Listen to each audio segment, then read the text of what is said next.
Hi అండి. అందరూ ఎలా ఉన్నారు? బాగున్నారా? Welcome back to my channel Rohini vlogs. First time కనుక మన ఛానల్ చూస్తే ఛానల్ సబ్స్క్రైబ్ చేయండి. సమ్మర్ అంటేనే మామిడికాయలు అంటేనే సమ్మర్ కదా. సమ్మర్లో ఎక్కువగా దొరికే మామిడికాయలతో రకరకాల పచ్చళ్ళు అయితే చేస్తారు. ఈరోజు నేనైతే మామిడికాయ తురుము పచ్చడి అయితే చేశాను. టేస్ట్ అయితే సూపర్గా ఉంది. అది ఎలా చేయాలన్నది వీడియోలోకి వెళ్ళిపోదాము. ముందుగా అయితే మామిడికాయలు అయితే తీసుకున్నాను. వాటిని అయితే శుభ్రంగా కడుక్కుని గుడ్డతో తుడుచుకోవాలి తడి లేకుండా. ఇప్పుడు వీటిని అయితే పీల్ చేయాలి. దీనిపైన ఉన్న తొక్కలన్నీ తీసేయాలి. ఇప్పుడైతే నేను తొక్కలైతే తీస్తున్నాను. మామిడికాయ మీద ఉన్న తొక్కలన్నీ తీయడం అయితే అయిపోయింది. ఇప్పుడైతేని మన ఇంట్లోని క్యారెట్ కోరేది ఉంటుంది కదా, దాంతో అయితే ఇప్పుడు నేను కోరుతున్నాను. చూడండి, ఆల్రెడీ ఒకటైతే కోరాను, రెండోది అయితే కోరుతున్నాను. ఇలా కోరు పచ్చడి అయితే చాలా బాగుంటుంది. ఈ కోరడమే కష్టము, కానీ ఇష్టంగా ఉన్న వాటి కోసం అయితే కష్టపడాలి కదా. ఒక్క రోజైతే కష్టపడి చేసుకుంటే మనం చక్కగా తినచ్చు. అందుకే ఇప్పుడు నేనైతే ఈ మామిడికాయలన్నిటిని కోరుతున్నాను. ఈ కోరుతున్నప్పుడు చేతులు జాగ్రత్త అండి. ఎందుకంటే ఆల్రెడీ నేను అలా కోరుతున్నప్పుడు టీవీ చూస్తూ కోరుతున్నాను. 2 చోట్ల అయితే చేతులు అయితే గీరుకున్నాయి. ఇది కోరినప్పుడైతే జాగ్రత్తగా కోరండి. పిల్లలకైతే ఇవ్వకండి. వాళ్ళైతే చేతులు కోసుకుంటే మళ్ళీ వాళ్ళు ఏడుస్తారు కదా. ఇలాగే మొత్తం అన్నిటిని అయితే కోరేసాను. వీళ్ళన్నిటిని కోయడం అయిపోయింది కదా, అదే కోరడం అయిపోయింది కదా. దీనికి ఇప్పుడు కొలత చిన్న టీ గ్లాస్ ఉంటుంది కదా, ఆ గ్లాస్తో అయితే ఉప్పు తీసుకున్నాను. తక్కువగా వేసుకోండి, ఎక్కువగా అయితే వేయకండి. మళ్ళీ కావాలంటే మనం వేసుకోవచ్చు. అందులో కొంచెం పసుపు కూడా వేసి దీని అంతటిని అయితే మొత్తం కలిపియాలి. పసుపు ఉప్పు మొత్తం ఈ మామిడికాయ తురుముకైతే పట్టించేటట్లు మొత్తం అంతా అయితే బాగా కలపాలి. మొత్తం అంతా అయితే కలిపేసాను కదా, దీని అంతటిని అయితే ఒక డబ్బాలోకి తీసుకోవాలి. ఇప్పుడు ఇదిగోండి ఒక డబ్బాలోకి అయితే వేస్తున్నాను. మొత్తం అంతా వేసిన తర్వాత డబ్బా అయితే మూత పెట్టి ఒక 2 రోజులు అయితే ఉంచాలి. తర్వాత దీన్ని ఎండలోకి తీసుకెళ్ళి ఎండబెట్టాలి. ఒక ముచ్చు కవర్ మీద అయితే ఈ తురుమంతా వేసి ఎండలో అయితే పెడుతున్నాను. ఇదిగోండి ఎండ అయితే బాగా కాసింది కదా, తీసుకెళ్ళి ఎండలో పెడుతున్నాను. ఇలాగా ఒక 2-3 ఎండలు ఎండితే మొత్తం అంతా అయితే ఎండిపోతుంది. ఇదిగోండి మొదటి రోజు అయితే ఇలా ఉంది, రెండో రోజు అయితే ఈ విధంగా అయితే ఎండిపోయింది.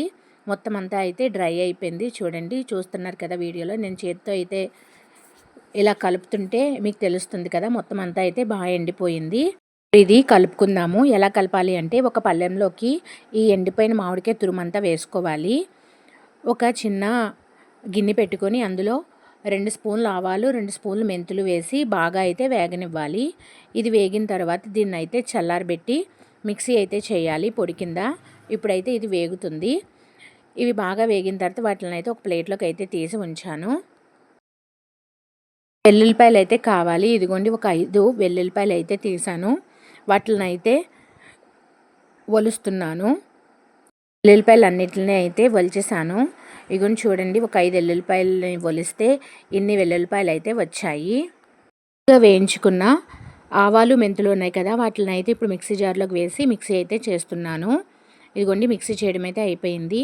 ముందుగా మనము తురుముకున్న ఎండిపోయింది ఉంది కదా మామిడికాయ తురుము, దాన్ని అయితే ఒక గిన్నెలోకి అయితే వేసాను.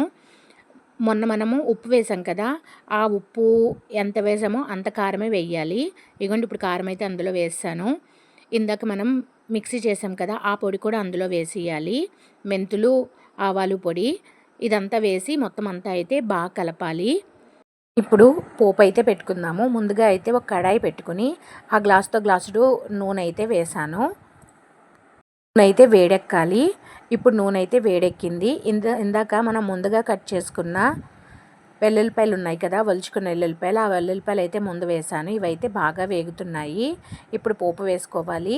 పోపు కోసం అయితే ఆవాలు, జీలకర్ర, ఎండుమిరపకాయలు తీసుకోవాలి. ఇప్పుడు అవి వేగిన తర్వాత వీటిని కూడా వేసి మొత్తం అంతా అయితే బాగా వేగాలి. ఇందులోని ఇంగు వేసుకుంటే స్మెల్ అయితే చాలా బాగుంటుంది. టేస్ట్ కూడా సూపర్గా ఉంటుంది. స్మెల్ భలే వస్తుంది ఈ పోపు పెడుతున్నప్పుడే.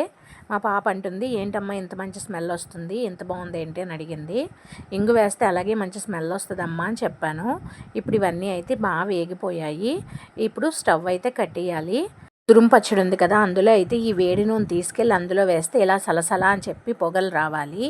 ఇప్పుడు ఇందులోని ఆయిల్ వేస్తాం కదా, పోపు పెట్టింది ఇదంతా అయితే బాగా మిక్స్ చేయాలి.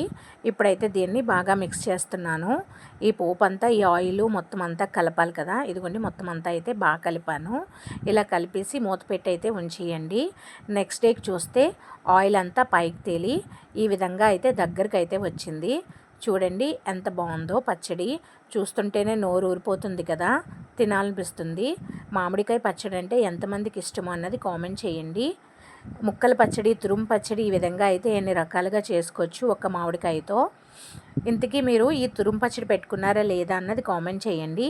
ఇందులో బెల్లం వేసుకుంటే తీయగా ఉంటుంది, అది తీపి పచ్చడి అవుతుంది. ఇప్పుడు నేనైతే బెల్లం వేయలేదు, కారం పచ్చడే చేశాను. చూడ్డానికే భలే ఉంది కదా, టేస్ట్ అయితే సూపర్గా ఉంది. ఇందులోకి కారం అయితే నేను 3 మ్యాంగోస్ కారం అయితే వేశాను. ఆ 3 మ్యాంగోస్ కారం వేస్తేనే ఆవకాయలకైతే మంచి టేస్ట్ అయితే వస్తుంది. ఇందాక మీకు నేను ప్యాకెట్ అయితే చూపించలేదు కదా, మర్చిపోయాను, ఇప్పుడైతే గుర్తొచ్చింది. ఇంతకీ ఈ మ్యాంగో పికిల్ ఎలా ఉందన్నది కామెంట్ చేయండి. వీడియో నచ్చితే ప్లీజ్ సబ్స్క్రైబ్.